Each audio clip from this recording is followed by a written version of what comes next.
Granite County, Montana Territory, August 1888. While every homesteader in the valley was stacking firewood and dreading the coming winter, Dafydd Morgan was doing something that made his neighbors ride over just to confirm he hadn't lost his mind.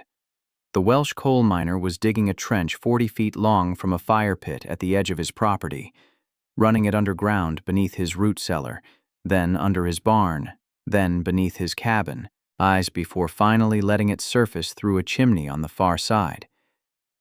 The Welshman's digging his own grave. 40 feet of tunnel for one fire. Nobody understood what Dafydd knew about smoke and stone that would heat 3 buildings with one flame. Subscribe and tell me in the comments where you're watching from. Dafydd Morgan had spent 23 years underground, learning how heat moved through stone and earth. Born in a coal mining village in the Rhondda Valley of South Wales, he descended into the pits at 13 years old, following his father and grandfather into the darkness. The mines taught lessons that surface dwellers never learned. Underground, temperature held steady regardless of conditions above. The deeper he worked, the warmer the stone became, heated by the earth itself.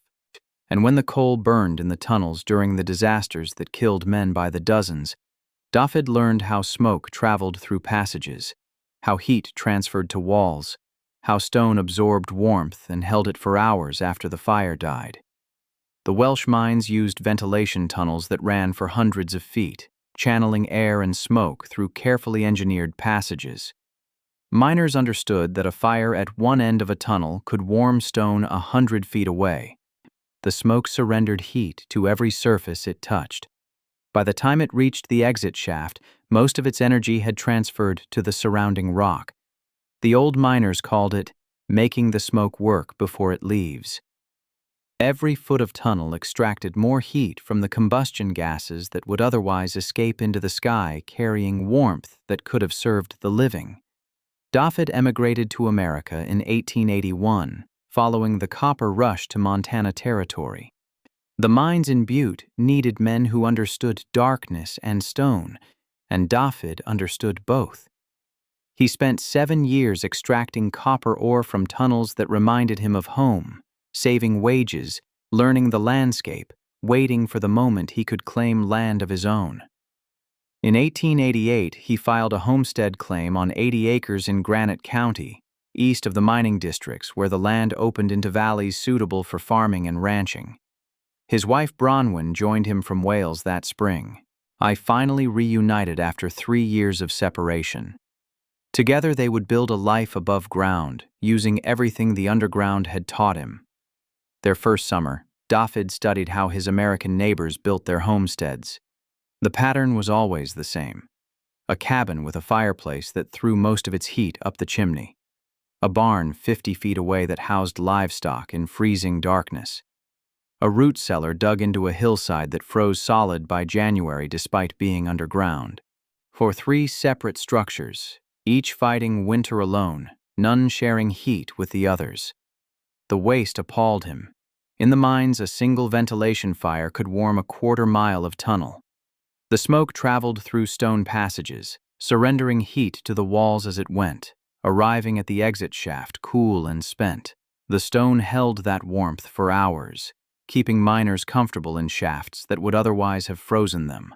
One fire, properly channeled, could heat an entire underground complex. Why couldn't a homestead work the same way? Dafydd began planning in June. He would dig a fire pit at the edge of his property, upstream of the prevailing wind. From that pit, a stone-lined tunnel would run underground, passing beneath his root cellar, then beneath his barn, then beneath his cabin, before finally rising to exit through a chimney on the far side. 40 feet of underground passage. The smoke would surrender heat to stone at every inch of its journey. 3 structures would receive warmth from a single fire. The smoke would work before it left, just as it worked in the mines of his childhood. Bronwyn listened to his plan and nodded slowly. In Wales, the coal companies made smoke travel miles underground. Here they send it straight up and wonder why they freeze. They've never worked underground. They don't know what smoke can do when you make it earn its escape. The argument with Bronwyn never happened. She had watched her father and brothers descend into Welsh mines her entire childhood. She understood that men who worked underground learned secrets that surface dwellers never grasped. "Show me where the tunnel runs," she said, walking the property with him in early July. Dafydd paced out the path. "The fire pit sits here, at the northwest corner. Prevailing winds blow southeast, so smoke will draw naturally toward the exit. The tunnel drops 4 feet underground and runs beneath the root cellar first. That's 12 feet. Then it continues beneath where the barn will stand. Another 15 feet. Then, beneath the cabin, another 10 feet. Then it rises to a chimney on the southeast side. 40 feet total, stone-lined the entire way. 40 feet of digging, 40 feet of stonework. That's a summer's labor before you even start the buildings. 1 summer of labor, 20 winters of warmth. The smoke passes under every structure we own. One fire heats the root cellar so vegetables don't freeze. Same fire heats the barn floor so livestock stays comfortable. Same fire heats the cabin so we sleep warm. 3 buildings, 1 flame. Bronwyn studied the layout, calculating distances, imagining the tunnel beneath her feet. The root cellar first. That's clever. The smoke is hottest at the start, and root vegetables need the gentlest warmth. By the time it reaches the cabin, it's cooled enough to heat without scorching. Exactly, the order matters. Hottest smoke to the structure that needs least heat. Cooler smoke to the structure that needs most. By the time it exits, the smoke has given everything useful to the stone. Word reached Elias Crenshaw by the 3rd week of July. The American rancher owned the property to the north and considered himself an authority on Montana homesteading. He rode over on a Tuesday morning and found Dafydd waist-deep in a trench, ear pickaxe swinging into rocky soil. "Morrigan," Crenshaw called from his horse. "Folks in town are saying you're digging a tunnel across your property. Saying you're going to run chimney smoke underground like some kind of coal mine." Dafydd climbed out of the trench, pickaxe over his shoulder.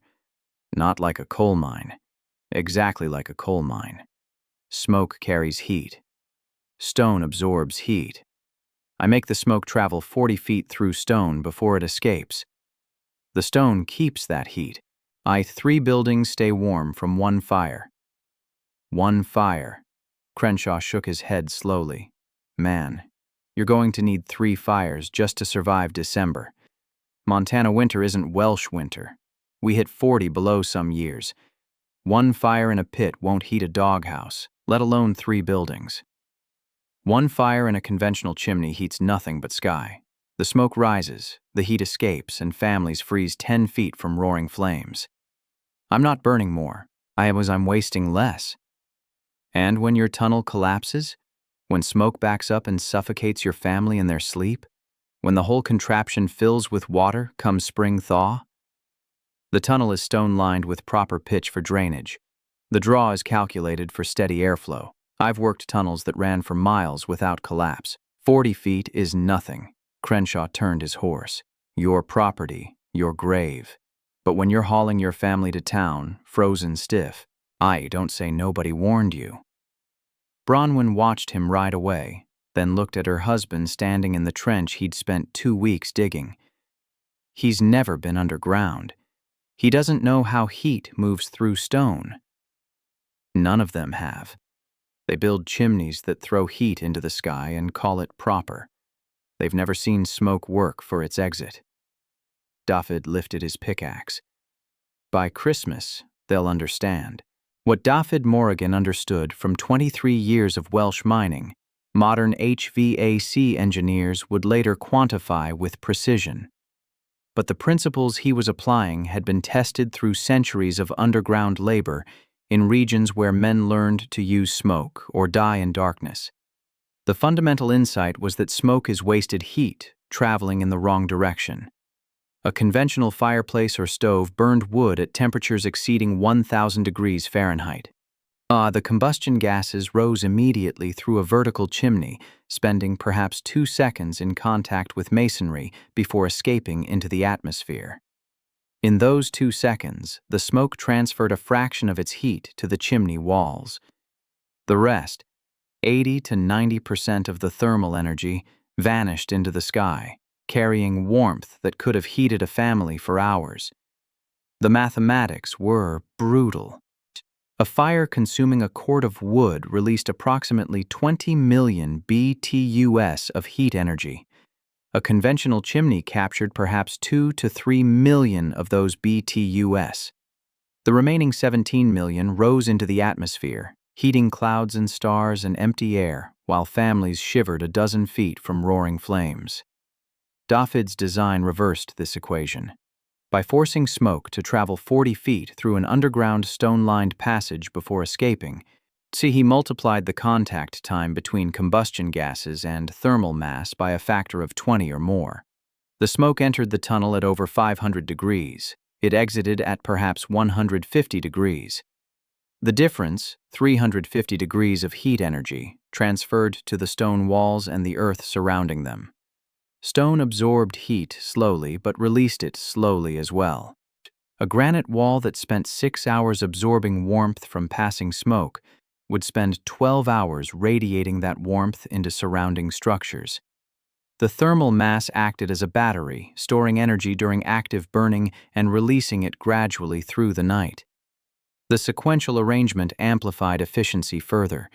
The root cellar sat closest to the fire pit, receiving the hottest smoke. Your root vegetables needed protection from freezing, but not active warming. Temperatures between 35 and 45 degrees kept potatoes, turnips, and carrots fresh for months. The hottest section of the tunnel ran beneath this structure, raising floor temperature just enough to prevent frost without cooking the produce. The barn sat in the middle section, receiving smoke that had already surrendered its most intense heat. Livestock needed temperatures above freezing, but tolerated cold better than humans. The moderate warmth reaching this section of the tunnel kept barn floor temperatures comfortable for cattle and horses without wasting energy on excessive heating. The cabin sat at the end, receiving smoke that had cooled through 30 feet of travel, but still carried substantial warmth. The stone beneath the cabin floor absorbed this remaining heat and radiated it upward through the floorboards.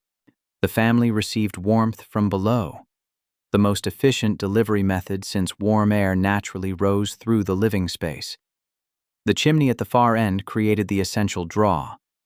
Hot air rose.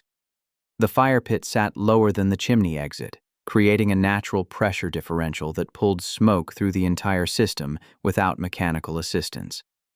As long as fire burned in the pit, smoke flowed through the tunnel, surrendering heat to stone along its entire 40-foot journey. The system would require only one fire, fed 3 or 4 times daily, to maintain comfortable temperatures in all 3 structures. The same wood that neighbors burned in 3 separate fires, most of its energy wasted up 3 separate chimneys, would heat an entire homestead through a single underground passage. His neighbors saw a madman digging trenches. David saw a mining ventilation system adapted for surface living, and making smoke pay rent for every foot it traveled before escaping into useless sky. Construction began in earnest the first week of July, with summer heat baking the Montana soil into workable hardness. David started at the fire pit location, digging a hole 6 feet deep and 4 feet across at the northwest corner of his property. This would be the combustion chamber, the starting point where smoke began its 40-foot journey. He lined the pit with flat granite stones mortared with clay, creating a sealed chamber that would contain fire and direct all smoke into the tunnel entrance at the bottom. The trench work nearly broke him. 40 feet of excavation through Montana soil, 4 feet deep, 3 feet wide.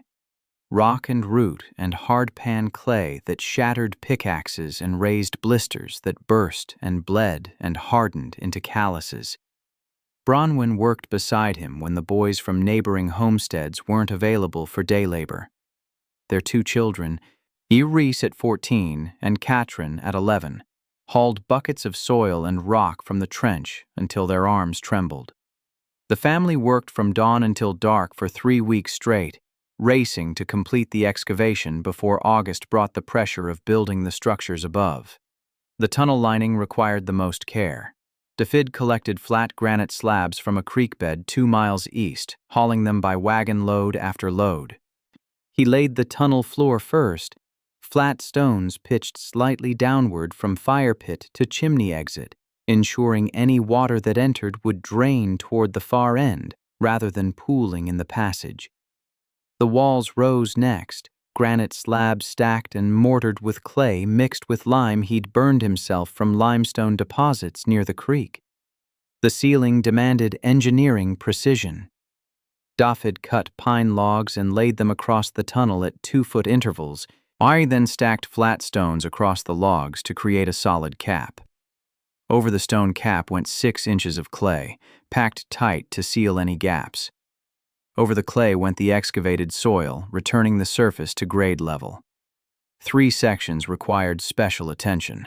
Beneath the root cellar location, Dafydd widened the tunnel to 4 feet across, creating a larger heat exchange surface.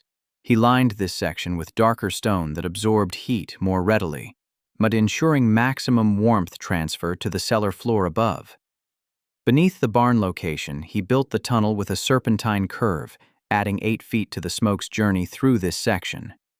The longer path meant more heat transfer to the barn floor. He also installed a simple damper, a flat stone that could slide partially across the tunnel to restrict airflow on mild days when less heat was needed. Beneath the cabin location, he created a small chamber where the tunnel widened into a space 5 feet across before narrowing again toward the chimney exit. This chamber acted as a heat reservoir, allowing smoke to slow and surrender its remaining warmth before escaping. The chimney rose at the southeast corner, built from the same granite as the tunnel, rising 8 feet above ground level to create proper draw. The height differential between the fire pit and chimney exit, 12 feet total, would pull air through the system naturally. By the end of August, the underground work was complete. 40 feet of stone-lined tunnel connecting fire pit to chimney, passing beneath the marked locations for root cellar, barn, and cabin. Dafydd lit a test fire on September 1st and watched thin smoke emerge from the distant chimney 20 minutes later. He pressed his palm against the ground above the tunnel's midpoint. Warm. Noticeably warm. The stone was already absorbing heat from the first fire. Bronwyn stood beside him, feeling the warmth rising through the soil. It works. The smoke is paying rent. This is just the test. Wait until December. Then we'll see what 40 feet of working smoke can do. By late September, the Morrigan homestead had become the most discussed construction in Granite County. The underground tunnel was invisible now, buried beneath restored soil, but everyone knew what lay beneath. The Welsh miner had built a smoke passage like something from the old country's coal mines, and opinions divided sharply on whether genius or madness had guided his hand. "It's unnatural," one rancher's wife declared at the general store in Phillipsburg. Smoke belongs in chimneys going up, not tunnels going sideways. He's going to poison his family breathing fumes that seep through the floorboards." The technical objections multiplied as autumn pressed harder. Elias Crenshaw rode over in early October with a new concern, his breath visible in the cold morning air. "Morrigan," Crenshaw called from his horse. "I've been thinking about your arrangement. What happens when creosote builds up in that tunnel? A chimney you can clean. 40 feet of underground passage. You'll have a fire burning beneath your buildings that you can't reach and can't stop." Dafydd had anticipated this. The tunnel pitch ensures continuous airflow. Creosote builds when smoke cools too quickly and condenses on cold surfaces. My stone walls stay warm from constant use. The smoke never cools enough to deposit heavily. And I've built clean-out access points at 3 locations along the route. And the draw? What happens when wind shifts and smoke backs up into your fire pit instead of pulling through? The chimney exit sits 12 feet higher than the fire pit entrance. Hot air rises.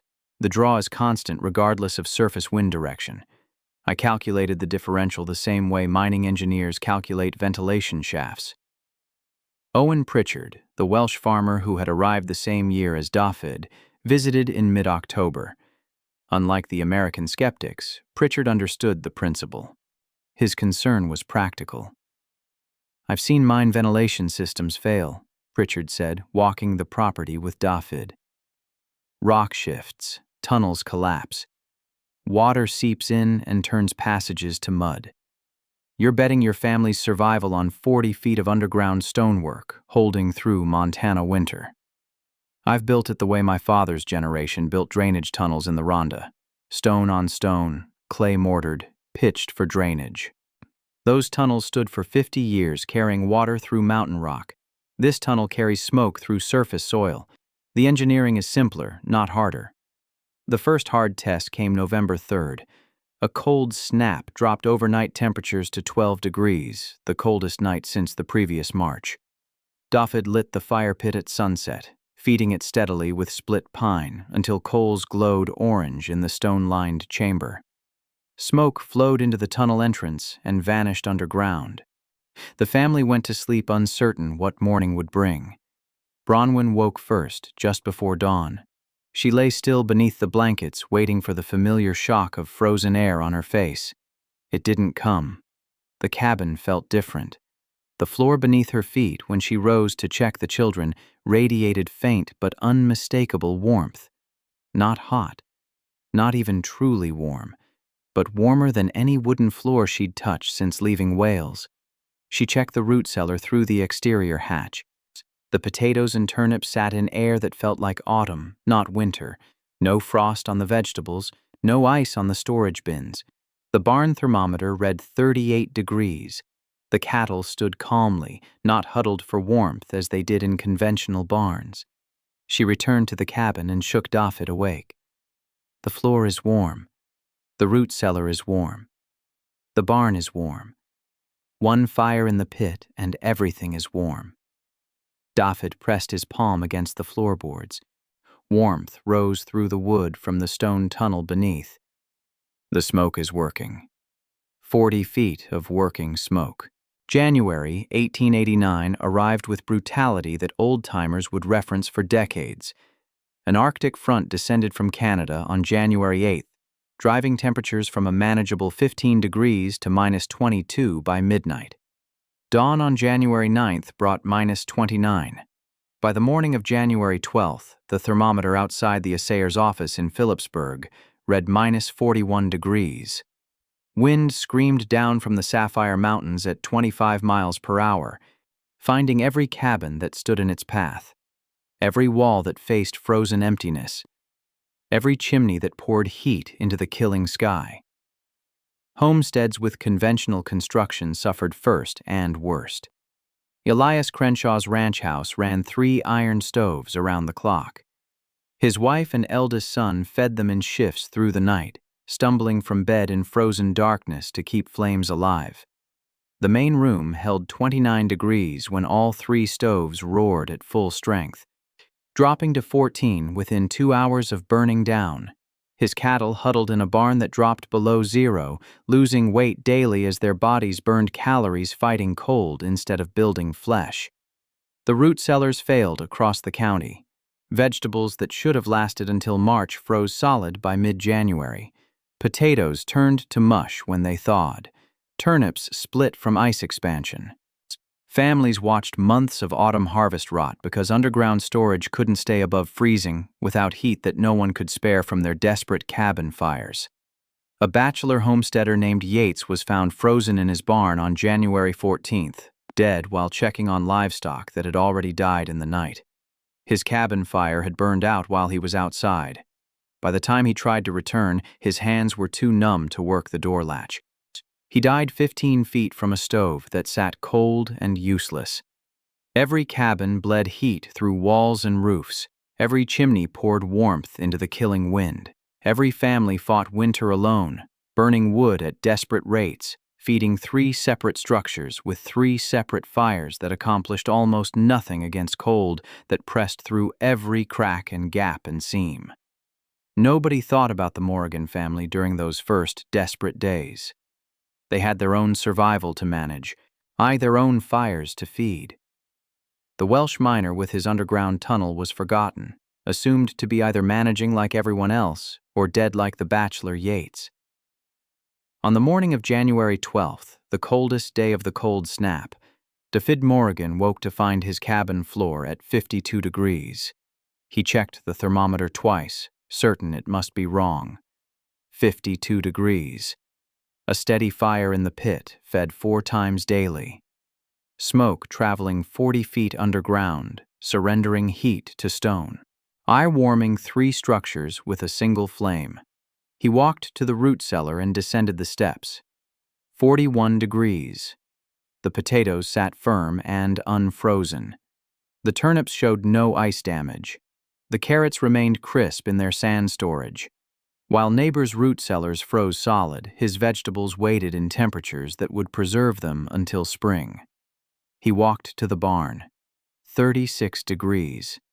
His 4 cattle stood calmly chewing cud, breath steaming gently rather than billowing in desperate clouds. The floor beneath their hooves radiated faint warmth from the tunnel that ran beneath. He returned to the cabin where Bronwyn sat at the table in a wool dress without heavy shawl, the children eating breakfast in regular clothes. "It's 41 below zero," Dafydd said quietly. "And our vegetables are unfrozen. Our cattle are comfortable. Our children are warm." "The smoke is paying rent," Bronwyn replied. 40 feet of rent, and the cold cannot find us. Outside, Crenshaw's chimney poured desperate smoke into the frozen sky. 3 fires burning, 3 buildings freezing. Elias Crenshaw reached the Morgan homestead just after noon on January 15th. The walk had taken nearly 3 hours through cold that froze the moisture in his nostrils with every breath. His face was raw beneath 2 scarves wrapped tight. His fingers ached inside 3 pairs of gloves layered one over another. He had wrapped every piece of clothing he owned around his body and still felt the killing cold pressing through to his bones. He came because he had to know. His woodpile was nearly gone. His cattle were dying. His root cellar had frozen solid, destroying months of stored vegetables. Either the Welsh family was dead in their strange arrangement, or they knew something he desperately needed to learn. The homestead looked ordinary from outside. Thin smoke rose from the distant chimney at the southeast corner of the property. But as Crenshaw approached, he noticed something wrong. The chimney wasn't attached to any building. It stood alone, rising from the ground 40 feet from the cabin. And between the fire pit at the northwest corner and that distant chimney, 3 structures sat above the invisible tunnel. Root cellar, barn, cabin, all heated by smoke that traveled underground. Bronwyn opened the door before he knocked. What came through that doorway stopped Elias Crenshaw where he stood. Warmth rolled out into the frozen air, steady and real and impossible. Not the blast of a roaring stove fighting losing battle against the cold. Something different. Something that rose from below, from the floor itself. Warmth that seemed to come from the earth. "Elias," Bronwyn said calmly, "come inside before you freeze." Crenshaw stepped through, and Dafydd closed the door behind him. The cabin was warm. Genuinely, deeply warm. No stove roared in the corner. No fireplace crackled against the wall. The heat rose through the floorboards from the stone tunnel beneath, steady and constant as the earth itself. He stood motionless, feeling warmth press against his frozen legs from below. "What temperature do you hold in here?" Crenshaw asked, his voice strange in his own ears. Dafydd pointed to the thermometer mounted on the wall. 52 degrees this morning. It was 48 when we woke. 52 degrees. Crenshaw's cabin hadn't seen 50 degrees since November. His family celebrated when the thermometer touched 30. "How much wood are you burning?" "I feed the fire pit 4 times daily. Perhaps 8 logs each feeding. Less than half a cord every 2 weeks. Crenshaw did the mathematics instantly. Half a cord every 2 weeks. He was burning 2 cords every week across 3 stoves. Dafydd was using roughly 1/8 the fuel to maintain temperatures 20 degrees higher. "Show me the root cellar." They walked outside, Crenshaw bracing against cold that hit like a physical blow after the cabin's warmth. Dafydd lifted the cellar hatch. Warm air rose from below, not hot, but noticeably warmer than the killing atmosphere above. Crenshaw descended the steps. 41 degrees, potatoes firm and unfrozen, turnips intact, carrots crisp.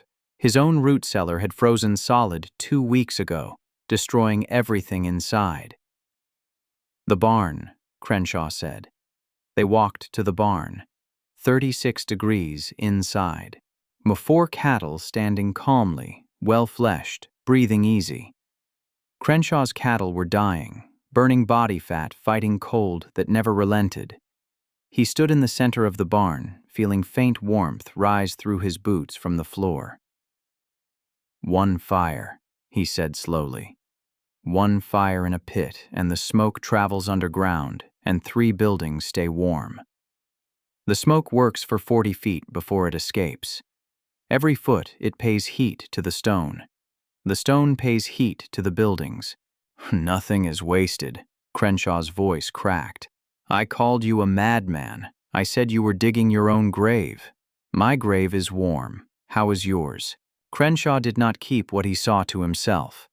By January 18th, he had told every homesteader within riding distance about the temperature inside the Morrigan buildings. Most didn't believe him. A rancher named Garrett laughed outright. "You're telling me the Welshman heats 3 buildings with 1 fire in a hole? Elias, the cold has gotten to your head.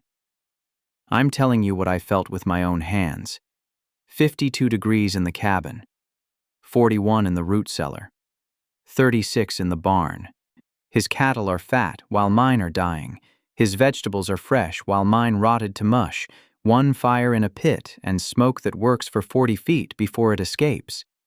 The first visitor after Crenshaw was Owen Pritchard, the Welsh farmer who had doubted the tunnel's durability.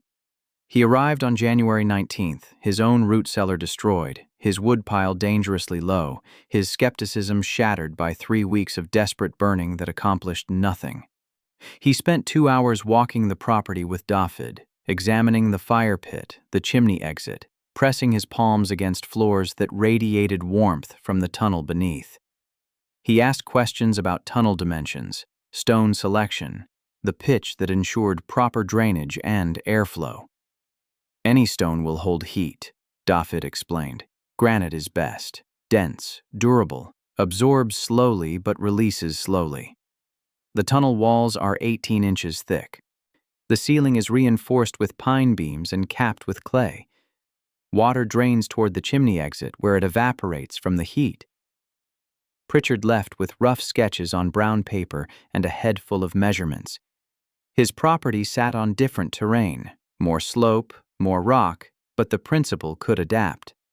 A longer tunnel following the contour of the land, a fire pit higher on the slope to increase natural draw. Whatever it took. By the end of January, Dafydd had hosted 11 visitors. Each came skeptical, each left quiet with understanding. A mining engineer named Hobbs brought surveying instruments and documented every dimension: the tunnel width, the stone thickness, the temperature differential between fire pit and chimney exit. "The engineering is sound," Hobbs admitted, recording figures in a leather notebook. "Sequential heat extraction is well documented in mining ventilation. Homesteaders simply never thought to apply it to surface structures. The separation between fire and living space seemed necessary. Turns out it was just wasteful." Elias Crenshaw was first to ask for help building his own. "My property slopes different than yours," he said, arriving in early February as the worst cold finally broke. "But I've got rock outcroppings I can quarry for tunnel stone. Show me the principles and I'll adapt them to my land." Dafydd studied the rough sketch Crenshaw had drawn of his property. "The slope actually helps you. Fire pit at the high end, chimney at the low end. Gravity assists the draw. You won't need as much height differential in the chimney. Run the tunnel beneath your barn first, since it's closest to your rock source, then extend to the cabin. The root cellar can branch off the main passage. And the curve. You built curves into your tunnel. Curves add length without adding distance, more contact between smoke and stone, more heat transferred. But keep the curves gentle. Sharp angles disrupt airflow and create dead spots where creosote builds. Crenshaw nodded slowly. I told everyone you were digging your own grave. Said 40 feet of tunnel was madness. 40 feet of tunnel kept 3 buildings warm, while your 3 fires kept nothing warm. The smoke worked for me. It will work for you. The 2 men shook hands in the warmth of a cabin heated by underground smoke, while February wind howled uselessly outside. Dafydd Morgan lived another 28 years on that homestead in Granite County. He died in the autumn of 1916, surrounded by children and grandchildren who had grown up in buildings warmed by smoke that worked for 40 feet before escaping into useless sky. The original tunnel stood until 1952, when his grandson finally filled it in to install a modern oil furnace. The stone lining had held for 64 winters without significant repair. The smoke had paid rent for over 6 decades. The winter of 1889 remained the benchmark against which all subsequent Montana winters were measured. Old-timers in Granite County would ask each other, "Is it as bad as '89?" And the answer was, almost never yes.